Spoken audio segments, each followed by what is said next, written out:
Hello and welcome to episode 68 of the SBC podcast, where I am delighted to be rejoined by both Neil and Duncan Campbell from the excellent Golf Betting Club service. Gents, it's great to have you back on. It's been a few years since we last chatted, and since then plenty has taken place, not just in terms of betting, but the golf world itself. But let's kick things off though with some introductions so listeners can work out just who is who. Duncan, do you want to kick things off with a little bit about what you do and your work at the Golf Betting Club? Yeah, thanks, Pete. Thanks for having us on again. Delighted to be back and chatting all things golf and betting with you. I'm Duncan, the older, better-looking brother out of the two. You'll usually find me looking for long shots at Golf Betting Club. Neil trying to rein me in a little bit. But yeah, we're obviously delighted to be here. And I'll let Neil introduce himself to you. Yep, thanks for that, Duncan. Usual rubbish coming from you, even 2 years since the last podcast, same line. But yeah, like I said, I'm the other half of Golf Betting Club. I am a little bit more focused on the in-play side of things. I would say that's kind of like where I thrive. And Duncan's very good in the specialty markets and the free ball markets. And we share the pre-event stuff as well. So it's been working well for a number of years now, and we're looking forward to the break coming up in the next few weeks, but we're also looking forward to another great season next year. Yeah, so we're recording this at the end of 2023. We had the final event of the year, the Mauritius Open, last week. And then obviously we've got a few weeks off, and we'll be working together in 2024. We'll be teaming up. We'll talk about that later on in the podcast. But it's interesting to talk about the dynamic between the two of you and how you complement each other. But how would you describe yourselves? Would you reference yourself as like full part-time bettors, tipsters, or a mix of things, or something else entirely? What do you say you do when it comes to Golf Betting Club and your own betting? I think it takes up a fair, significant amount of time during the week. We've obviously got other things, like we both got financial jobs that we do. I'm part-time in my job, and Golf Betting Club takes up a significant portion of the rest of my time. Pretty much most days I'll be looking at betting, whether that's golf or a little bit. I do a little bit of football in my personal side of things as well, although we don't tip on football. But certainly golf betting is a large proportion of my week. So I kind of find myself 50-50 in terms of golf betting, doing other things. And with golf being a 4-day sport, it's certainly a significant proportion of time. And I do manage to fit in a little bit of family time as well. But yeah, golf betting is certainly a large proportion of my time. Yeah. How about you, Neil? Yeah, I'd agree with that. I would say the thing with golf betting is I think you get from it what time you put into it. So I've found over the years, the more you spend researching or looking for information or even watching the coverage, listening to the player interviews, the more information you can gather, the more of an edge you're going to have against the bookmakers. So it is just trying to find that balance in your life. Obviously, it can't all be golf betting 24/7, or we certainly wouldn't be married or have any friends. But it's finding that balance where you're watching enough of it to get the edge, but also having a life at the same time. Yeah, and obviously golf betting is not just 4 days. Most tournaments are 4 days, but then you've got 2 or 3 days between tournaments where you have to obviously analyze the markets and consider your bets. It's very time consuming. Are you actually watching every day of each round between you? Because you do obviously do pre-match on both in-play and pre-match bets. You juggle that between the two of you? Yeah, I mean, I think it's fair to say I probably watch a little bit more than Duncan, just because he's got 4 kids and I currently have 0. So I've just got a little bit more time on my hands. But I know Duncan's watching it whenever he has the opportunity. I think you touched on a good point there, that Golf Betting Club, we specialise in the in-play tipping side of things, which I'm sure we'll come on to more, whereas most traditional golf tipsters are just posting their tips before the tournament starts. And then they've got 3 or 4 days to, I wouldn't say relax, because they probably get their heads in their hands watching their picks. But certainly I would say it is more time consuming for us, releasing the in-play blogs after each round and the bets to the subscribers after each round. We think that's the most profitable way to do it, so it's worth our time. Of course, and the record's really good, and we'll get into that as well. But I was intrigued about your own betting. We didn't speak as much about that in the first podcast we did, but from what we did chat about it, you've obviously been doing it for, I think, 20 years at the time, so probably 22 years now. And how does that go for you? Obviously, you've made a very good profit from your own golf betting. And it's allowed you to basically run, presumably for yourself, Duncan, to be part-time and to commit a large chunk of your time to your betting and running the service, no doubt. Yeah, absolutely. It's I think it's, what you enjoy as well. I really, really enjoy golf betting. I like the challenge of it. I enjoy trying to find things that other people haven't picked up, whether that's, other punters or other tipsters or anything else. I really enjoy the fact that there's 150 golfers generally in a field, and fair enough, 150 might not all have a chance of winning, but a large percentage of that 150 all have a chance of winning. And they've all got life stories. They've all got things that could elevate them to a higher level of performance any given week. And I really enjoy the puzzle of trying to put that together and trying to, work out who's it going to be this week, and trying to determine, which player is value and which player is not, depending on the particular event or the particular weather conditions or what the situation is. So yeah, I've been fortunate in that, it's given me the time to spend a bit more time with family, do a bit less in my other job. And really, it's something that I really, really do enjoy. If I didn't have, 4 kids taking up so much of my time, I'd be, the kind of sicko who'd be watching every tournament and every shot and trying to get as much golf time in as I could. I can't get enough. Now you're calling me a sicko. The cap fits, Neil. There we go. The 2 brothers here. I know what it's like. I've got an older brother as well. So always some good banter. And so in terms of how you're getting your bets on, is that all exchanges these days? Presumably your bookmakers, especially the soft bookmakers, are long gone. It's a bit of a mix. I think we've both got 1 or 2 remaining books that somehow we're still allowed some bets, or we can use friends to get the bets on as well. But obviously we need to use the exchanges. If we do need to use them, we will. And for certain type of bets, for example, say win only bets that we're advising on the final round, you can quite often get a better price on the exchange. So it works quite well there. But it's been a constant struggle over the years to get these bets on, and it was one of the reasons we started Golf Betting Club all these years ago.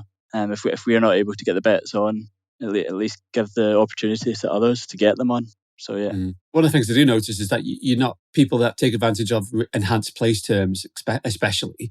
Obviously, you'll take them if they're available, but I won't very often see you taking top 12 or top 10.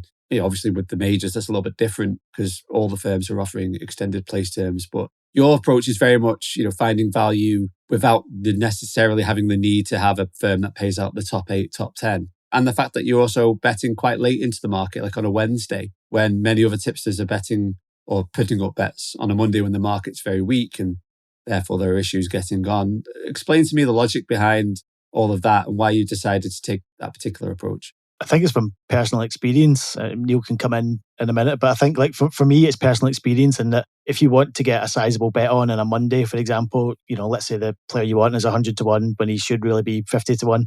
You're going to struggle to get more than 20 quid on it at 100 to 1 because you're going to cut the price so quickly, and they're alert to the sharps and things on a Monday. So we're conscious that people who subscribe to our service will be betting different amounts of money, and quite often they'll be looking to have a sizable bet. There's no point in tipping up 100 to 1 on a Monday. These guys or people who want to put decent amounts of money on, they can't get that, and they get frustrated, and we get frustrated because the price isn't the price really. It's just taking advantage of a mistake on a Monday morning or a Monday afternoon. So by the time you get to a Wednesday, everyone's had a chance to look at the market. The market's settled somewhat. If you're tipping someone up at 100 to 1, generally people can get the money on it. 100 to 1, they might have to take 90 to 1 as a worst case scenario, but generally, they'll get 100 to 1, or they might even get more if they're betting through the exchanges. And so for us, I think it's really important that the price that we say or we quote, is the price that people can actually get. And again, it comes back to promotions and things like that. That's all well and good if you're betting, £5, £10, £20, and you might get the boost or the special offer of 10 places or 11 places. But if you want to bet a decent chunk of money, then you're not getting those advanced terms unless you take your first £20 out of the equation, and then the rest of it is on lesser terms. But it's frustrating for us to have to do that personally, so you can fully understand it's frustrating for other people to do it as well. So, we kind of have that point of, let's be fair to everyone here, and if we're going to say a price or say terms, let's make sure that the majority of people can get it. And do you find there are situations like certain bets you might see on a Monday and by Wednesday that price is gone and you think, If only I was on earlier. Is that a regular occurrence? Like you have a shortlist that gets whittled down due to the market? I would say that can often happen, but for the reasons that Duncan's just outlined, it's almost not worth us advising a price on Monday that's going to get snapped up within 20 minutes. And then 75% of our subscribers can't get on. Yeah. We've really been focusing on this point in the second half of the year, actually. We've been asking our subscribers for feedback. And it's something that they're quite strong on, actually. And they're really keen for us to advise not only the price that everyone can get on, but fair place terms as well that everyone can access, not just those in the UK, but those in Australia or America. So we've introduced now, when we advise bets, we provide people the option of the best bet, the best price, which is usually one or two bookmakers, but we also put a tracked price. So that's the price that we're quoting in our figures, which is completely fair, normally offered by at least 2 or 3 bookmakers at the place terms everyone can get. So it is quite frustrating when you see other golf tipsters on Twitter promoting these prices, sometimes ridiculous prices on a Monday morning that just aren't quite realistic in terms of a large subscriber base accessing these. No, it's a good point, because I think your figures are around 7.5% ROI, the pre-match, 13.4% in play, and obviously some caveats to some of that, because I know you did different 6 to follow in your early years, which were included within that. But I would imagine that record would be significantly higher if you were tipping on a Monday, like some of the high-profile golf tipsters that you suggest do. But yours is realistic because you can get on the exchanges. As someone that has followed you for several years now, I know that if you put up a bet, I can find that with bookmakers if I have them available, but I could also get that on an exchange market, and I can get to scale if I wanted to. So like you say, it's not just I can get a £5 bet on with a boost at one particular firm, but I can't get any more than that on. So I really find the appeal of that. Also in the InPlay side of it as well, that again is intriguing as well, because I know we'll explore that further, but those terms are often very much like the first 4 or first 5 places, aren't they? They are really quite generally advised and generally available at the time. Yeah, in some ways, betting InPlay is almost easier for us in terms of places and whatnot, and that we've got quite a lot of American subscribers. They don't get those generous terms that a lot of bookmakers in the UK will provide. Certainly very rare for them to get anything more than 6 places over in America. Whereas once you start betting after the first round, the terms start to become a bit more general, whether that's here or across the pond in America. So it becomes almost less of an issue for us in play, because one of the things that we're always thinking about pre-event is, can all of our customers get these? If we're advising 8 places, for example, can everyone get that? Is that something that's fair to everyone within the service, or is it just us taking advantage of a soft price in the UK, and that's unfair on everyone else? So we do try and think, and InPlay does seem to be a bit easier from that respect. There's less for us to think about, certainly. Yes, because from my understanding, like in North America, there are very few firms that will offer each-way betting on golf. And if they do, it will be top 5, top 6 at best, pre-event. And it's quite rare. One of the things that is more popular, and I've seen you do a few of these, are things like free ball markets. And I guess player X to beat player Y. Those markets seem to be quite liquid. You've done a few of those types of bets, haven't you? And how do you find them from the perspective of golf betting? Are they quite sharp markets? Are they quite hard to find value within? I personally think there's plenty of value in there, and it's something that I think we're going to be doing a lot more of in the coming months, and certainly next year. One of the things that we've already mentioned is the fact I've got 4 kids, which means I've got not as much time perhaps to look at or watch the golf on a kind of 4-day basis. But what the 3-ball betting does allow you to do is dip in and out when you might have some time on your hands to watch a round or whatever. And with the 3-ball betting, with it only being 1 day, 1 round, you can certainly get stuck into things. And I certainly take the opinion that the bookmakers definitely get the prices wrong in those markets. Yeah, and there's plenty of value to be had. I've been kind of trialing it myself personally for the last few months. The results have been, encouraging. I think that we're going to start to implement that more as we go into 2024. Obviously, we're not just going to make bets for the sake of it, but if there is value to be had, I think we're going to start to look at 3-ball and 2-ball betting a little bit more, because I think definitely there is some gaps in the market there. Oh, that's great. I think that's really encouraging, because they are quite scalable markets from my understanding. And let's talk about the InPlay then. That's a very intriguing side of things, and it's something that seems quite unique to yourselves as a service. I know some other tipsters, I suppose, might put up analysis on the end of day 4. I think Steve Palmer does that for the Racing Post. And occasionally during the Masters, some of the other tipsters will put up during the end of the day. But you do that every day for every tournament. You'll do an update.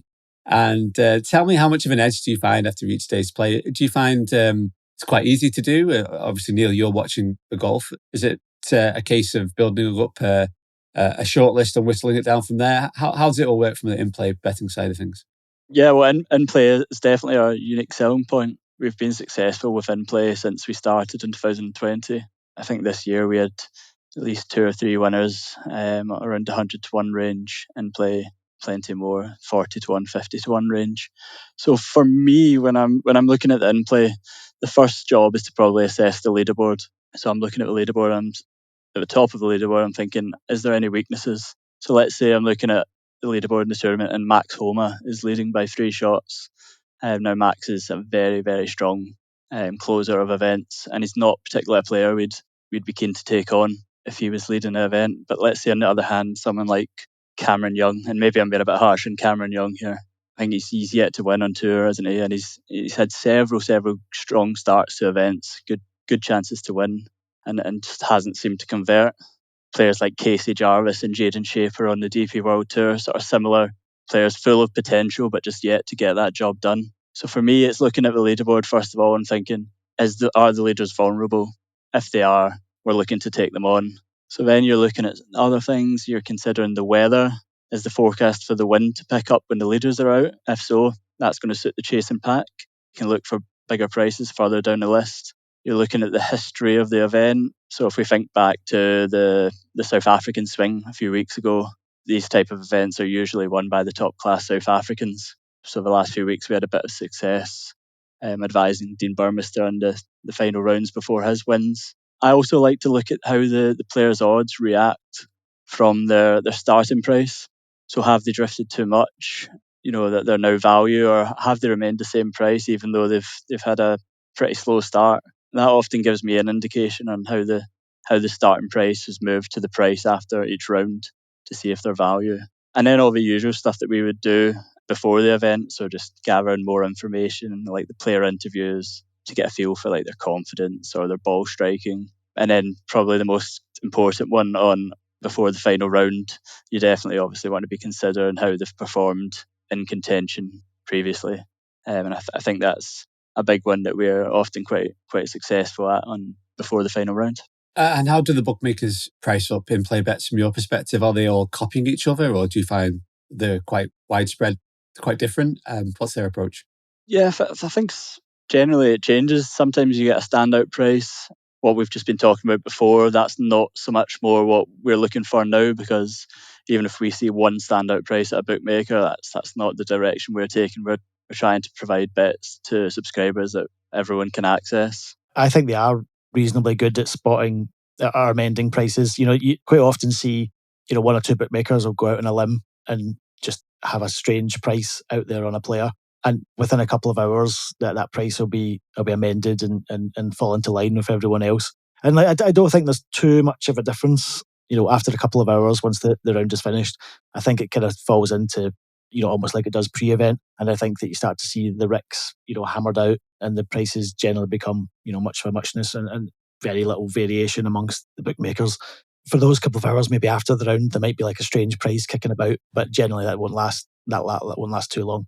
Like a microcosm of pre-event, but over a shorter period of time. Yeah, so instead of getting like the Monday, you might get like a couple of hours. The price won't last that long, and then it'll fall in line. Just to add to that, I do think the bookmakers are slow to react to a certain type of player that is in contention, say after 1 or 2 rounds.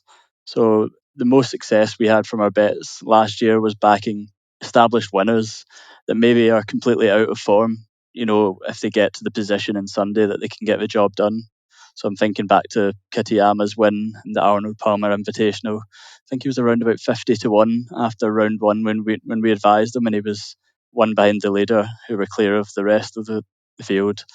And then on the DP World Tour, the likes of Daniel Gavins and Aukie Stridham both won for us at 100 to 1 after strong starts, but completely disregarded because they're not consistent players. But I do think the bookmakers are slow to pick up on those types of players, get off to a strong start, that are well capable as the tournament progresses. So is it identifying those individuals? But how about, for example, let's say you have a pre-tournament favourite or someone quite prominent in the market, like a John Rahm perhaps, or someone of that ilk, Matt Fitzpatrick, or someone like that who maybe is a couple of shots back and has the quality? Like, how are they priced? A lot of people looking at them go, well, John Rahm's only 4 shots back. He's got the quality, and there's a lot of people backing them. Are they generally the ones to avoid? Or how do you work out when there's value on perhaps those players with really good caliber, like you've mentioned Max Homer, whether they're worth backing or not? For me, it goes back to what I said earlier about probably the history of the event. Certain events, I think, you can occasionally get the big priced winner, and there's certain events tend to be the designated events now in the PGA Tour, where the cream does tend to rise to the top. What you were saying about prices, for the guys like John Rahm, if they're a couple back, you tend to find if they're only, say, 1, 2, 3 shots back, there's still not a lot of value there. But if you're looking at the leaderboard at the halfway stage and these guys are 6, 7 shots back of a weak leaderboard, then sometimes that's when you can get the value. You may get them at like 40, 50 to 1. And say, for example, the tournament has a history of people coming from off the pace at halfway or before the final round, then that's potentially a great angle in. It's really interesting because your record at InPlay really has been very, very good. I mean, you've got over 1,000 bets now and 13.4% ROI. Do you think that's an accurate record? Do you think that you can expect to improve upon that? Or how do you feel about that record so far? I think for me, obviously this year was a solid year. I think we did really well the first half of the year and weren't as strong in the second half. But for me, I think that's maybe, I would be looking to certainly improve upon that next year. I think that, there's plenty of scope there for improvement. It's solid enough. Don't get me wrong. I'm not knocking it, but I think that, I think we can look at that. And there's a lot of things that we've reflected on, I think, since COVID. Golf's maybe changed a little bit. If you look at the PGA Tour last year, the number of short prices in the start of the week was certainly significant. It certainly went up from the COVID years. And as Neil mentioned, one of the trends we were looking at from last year was that this change to the designated events, where that the best players are playing, against each other at 12 events of the year. That does seem to show that shorter priced favourites are certainly becoming more prevalent on the PGA Tour, at least on the basis of last year's evidence. And that's something that we're certainly going to be monitoring as we go through 2024.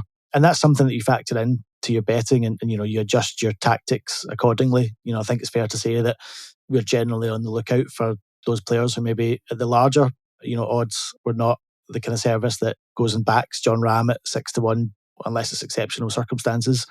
We just don't generally do that. Whereas I think, based on last year's PGA Tour, I think for certain events anyway, certainly the stronger events, I certainly think we need to look at, who's going to be winning these events and the makeup of the player that's going to be winning these events. And there'll probably be a little bit less of a focus on trying to get, the 100 to 1 winner. And certainly these stronger events, and keep those for perhaps the weaker events, like a Puerto Rico Open or something like that, and look to really target down and improve that ROI. Okay, yeah, and you mentioned there about the dynamic change, and that moves us nicely on to what's taking place now, because we're recording this just a week or so after John Rahm has defected to Liv in a huge move for him and financially lucrative move. And there's lots of rumours and swirling around about other players joining him. And indeed, at the moment, we don't know how the potential agreement between the PIF fund, the Saudi Arabian fund that runs Liv, and the PGA, how that might unravel itself. But from a golf betting perspective, obviously, how do you see this all impacting all of these tours, and what can you do as punters to navigate some of these challenges? I think in terms of how it affects the tours, like, it was really interesting that the Liv guys, Dean Burmester, Louis Oosthuizen, Joaquin Niemann came and dominated a lot of the DP World Tour events, certainly in the last kind of 6 weeks or so. I know we've traditionally seen guys on the PGA Tour, come over to DP World Tour and have a great deal of success, even if they've been struggling on the PGA Tour. But I think, if the Liv guys get to play more DP World Tour events going forward, that's certainly something that, we're going to be keeping a close eye on. My kind of personal feeling on it is that a lot of the strength of the DP World Tour has now gone.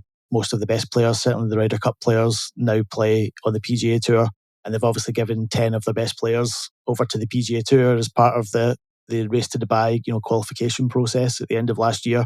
And one of the things that we quite often see on the DP World Tour is that guys struggle to close out on a Sunday. Yeah. And the cream has been rising to the top. Dean Burmester came from behind in at least one of those events. I think we see that Liv guys could come over to DP World Tour events and really not dominate, but I think they'll certainly have a great deal of success on the DP World Tour if they're allowed to play more events going forward. I also think that we'll see more PGA Tour players perhaps defect to Liv, for want of a better phrase. I don't think Jon Rahm will be the last player to go over.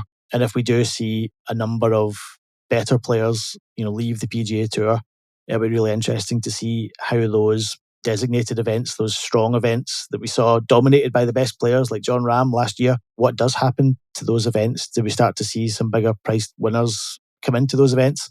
Or is it just simply a case that guys like Ludwig Aberg just fill the hole that Jon Rahm left, and that, it carries on being business as usual with the favourites winning those events? So yeah, there's lots of different permutations as to what could happen. I'm really interested to see how it all plays out. I think Liv is a real kind of game changer in terms of the golf landscape in the coming years. What do you think that it's going to be a positive from a betting perspective to find more value? Because generally, when there's such uncertainty around markets, it's very hard to price up as a bookmaker. And some of these golf markets are obviously quite efficient, and there's lots of terms that you can take advantage of. Do you think it would be a net positive for golf punters in general? I do personally, because I think that the bookmakers find it hard to price up the Liv guys. I think there's a kind of a negative attitude towards Liv, in that a lot of people seem to think it's an exhibition tour where these guys are playing 54 holes. And because they're not playing 72 holes, that somehow detracts from, the golf that they're playing. I think it's kind of wise to remember that a lot of the guys on Liv are still high quality golfers. There are a few players, or a number of players on Liv, who are maybe not up to the standard as yet, but there are still a lot of good golfers over there. So to win on Liv, you still got to beat 10, 12 of the world's best golfers in order to do so. And I think we saw last year at the majors, the bookmakers didn't quite react to the Liv players coming back to play majors. Yeah. And I think we saw some prices in last year's majors which were out of kilter in terms of where they would have been had they been playing on the PGA Tour. I think there's almost that thing of out of sight, out of mind. And if you don't see the player on a regular basis, you think he's on holiday or not perhaps trying as hard as he should be because he's not been on the PGA Tour. And I certainly think that as we move forward, Liv players will continue to offer value. And I especially like the fact that Liv's schedule this year now has events just the week before the majors. So all these Liv guys are going to be, prepped, having played competitive golf the week before a major.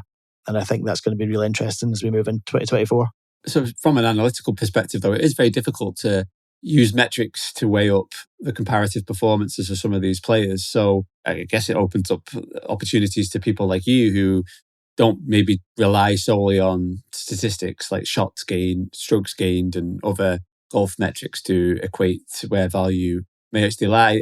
So in terms of the Liv, then, do you put as much onus upon betting on that personally, and obviously from the service perspective, as you would do on, a PGA event or a DP World event? So we certainly look at it. We did all the Liv events last year, and we'll do all the Liv events this year. I think the thing that we saw from last year is that we were certainly much better in play at Liv than we were pre-event, and that's one of our takeaways from Liv last year, and that you're not getting the kind of value perhaps that you're getting in a field of 130 players or 150 players even. You're getting 48 players, the top maybe dozen or so which are excellent players. Then you've got maybe a kind of group in the middle of 20 or so which are kind of, they can win on any given week. And then you've got another dozen or so players at the back who generally couldn't do much and were pretty poor players, to be honest. So we've kind of looked at it and reviewed it, and I think we'll concentrate mainly on InPlay going forward. You've only got 3 rounds, which means that if a player gets off to a slow start, he's got less of a chance to play catch up. But I think there are certain courses where we could look to target next year, and certainly we're going to look to do that as we move into 2024. It's a really interesting one, Liv, because I think the TV coverage is very good. Yeah. I think that it's obviously advert free. You can see most shots. You can say what you want about the commentary and everything, but if you are there committed to watching Liv, you can definitely get an advantage compared to people who don't watch much golf but are heavily reliant on stats. That's the one thing I would add to my comment, is that if you're prepared to watch it for 3 days, you can learn things certainly that other people won't have from traditional stats models or analysing it from an analytical point of view. Because a lot of those stats and that information, if you look at sites like Data Golf, it's all absorbed into the market anyway. So I was going to ask you as well about, we didn't talk too much about the pre-match, obviously we talked about the time of release. I imagine having the InPlay allows you to have a little bit more flexibility where you think, do you know what? I won't put this player forward for a pre-event bet. We'll consider him in play if X, Y, and Z happens, or we see his motivation, or we see how his game's shaping up. Is that something that regularly factors into your considerations pre-tournament? Yeah, I mean, myself and Duncan, we quite often have that conversation where we're ironing out picks. There are certain players that we do leave out the pre-event. We know if they get off to a good start, for the reasons that I talked about earlier, you still can get a fairly decent price on them if they start after round one. So it certainly takes away the anguish if see one of these guys get off to a fast start, as some tipsters might, and they've been left off the shortlist. So it certainly takes away some of the pain from that.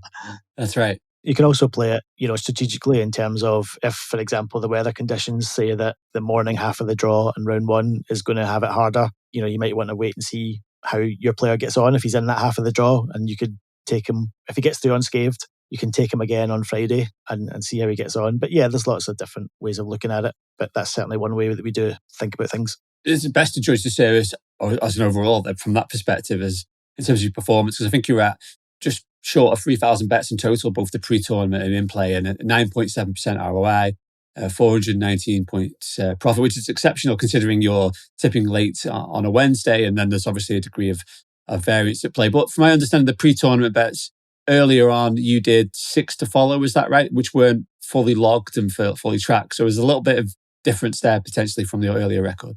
Yeah, so we've got our spreadsheet, we've got 3,083 bets, we've got a 16% ROI. And then we have the untracked bets in 2020, which were pre-event on top of that. So we've got a little bit. I don't know if you have the 2020 InPlay. No, I'm 2021 to 23. Yeah. Yeah. So if you include the 2020 figures for InPlay, which were staked bets, 16% ROI, but we didn't put staked points against any of the pre-match tips in 2020. We called them 6 to watch, just as a kind of a way of getting people into the service and seeing what we were about. And we obviously had Martin Laird and a few others at fancy prices. So we don't include any of them in our overall stats. It's a nice kind of figure to be at. And, we're certainly looking to improve upon that in 2024. I was going to ask about, obviously, the part that variance plays, because obviously you focus, like you mentioned, about some of the big price players, and you've had significant success backing them, but obviously they don't come along every week. Otherwise, we probably would be, all of us would be retired by now.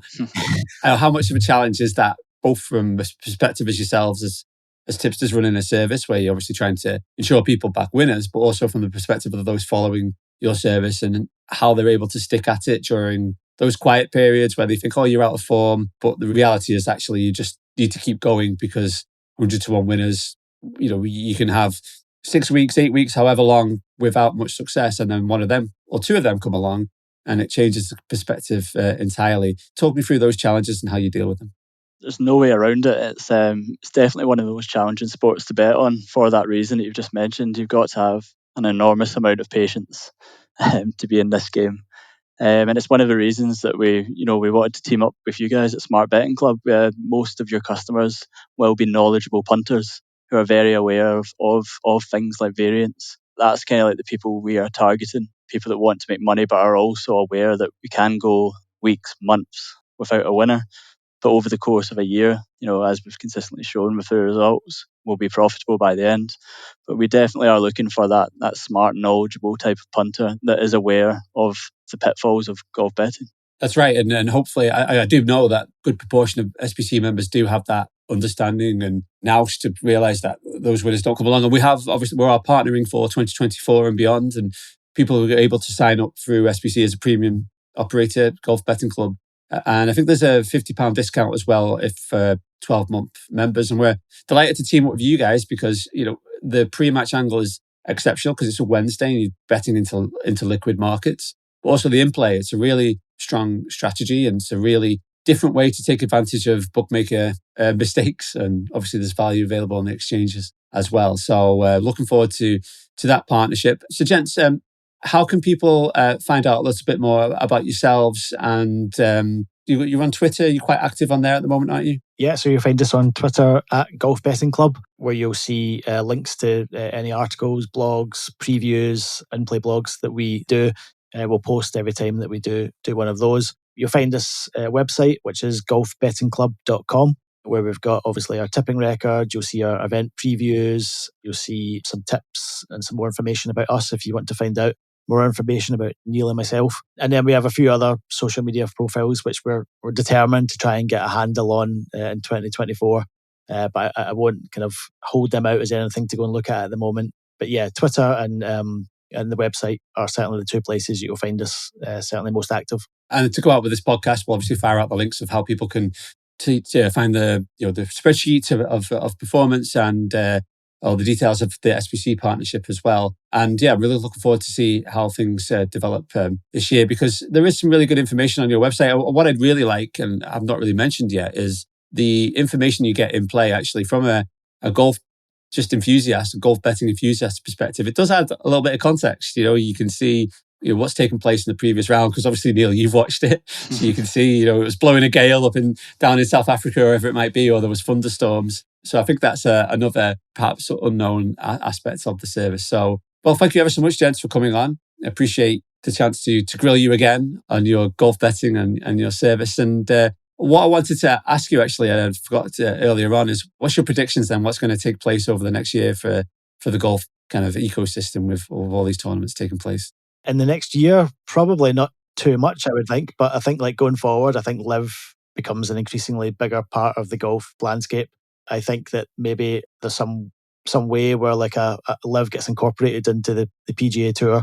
I don't know quite how it would work out, but I certainly think that we will see maybe Liv will become like the designated events that the PGA Tour have at the moment. I struggle to see how the PGA Tour are going to continue to fund all these events and the purses that they're putting up. So I certainly wouldn't be surprised if we see Liv become the designated events type scenario going forward, and then we almost have like a world situation where there's designated events in various different countries, almost like WGC events, I suppose. If you hark back to years gone by, well, obviously the PIF puts up the money and Liv becomes like the premium events, if you will, and the best players end up playing in them. Yeah, well, they say they've got deep pockets, the PIF guys, haven't they? So, Neil, maybe from yourself, maybe give me a player or two to follow for the next year. Maybe not one that everyone's heard of. We all know the top 50 players in the world, but give me a few dark horses. And Duncan, you can chuck a few in as well if you like. Do have players to watch this year. Oh, you probably put me on the spot there. But you heard of this guy, Victor Hovland? He's an up-and-coming Norwegian star. Definitely going to bag a major next year, by the way. But I enjoy the DP World Tour, especially from watching the graduates in the last 2 weeks. And I definitely think Marco Penge and Jesper Svensson, who are both absolute bombers, once they get on the right course, resort-type course on the DP, and there's plenty of them next season, I can easily see one of them winning. And I think they're going to continue to go off at decent enough prices. Hopefully they don't contend too much before they win, but we'll certainly be keeping an eye on them. Two to follow, yeah. Penge is certainly highly thought of. And Duncan, yourself? Not an unknown name of sorts, but someone I think that will have a real bounce back year is Justin Thomas. Yeah, I think he comes back very strong next year. I like him a lot already for the US PGA Championship next year. He's a local lad, and I certainly think he could be certainly one to watch next year. I wouldn't be at all surprised if he wins a couple of tournaments after having very average 2023. So I would certainly be following him early on in 2024 just to see how he starts. The Masters could be another one for him as well. A more obscure name, Taylor Montgomery, is someone that I think might kick on next year. I noticed last year from his interview that he'd started working with Butch Harmon. And as we all know, anyone that works with Butch Harmon generally wins tournaments. So I wouldn't be surprised if Taylor Montgomery got a win next year. Now he started working with Butch. He seems to be the magic man. There you go. A few players to watch. I'll be watching all of those guys. I'm intrigued. The one I would add in is Sam Bairstow. I seem to have backed him a lot lately, and he's had a few good rounds, but hasn't been able to put four together on the bounce. So I'll be looking for him on the DP World Tour, especially as some of those big names have moved over to the PGA Tour. Thank you ever so much, gents. We keep an eye on those players, and we'll be watching your form over the course of 2024. Wish you all the best for that, and we'll look forward to chatting soon. Thanks, Pete. Thanks for having us again. Really appreciate it. Thanks, Pete. Pleasure to be on. Thanks, guys.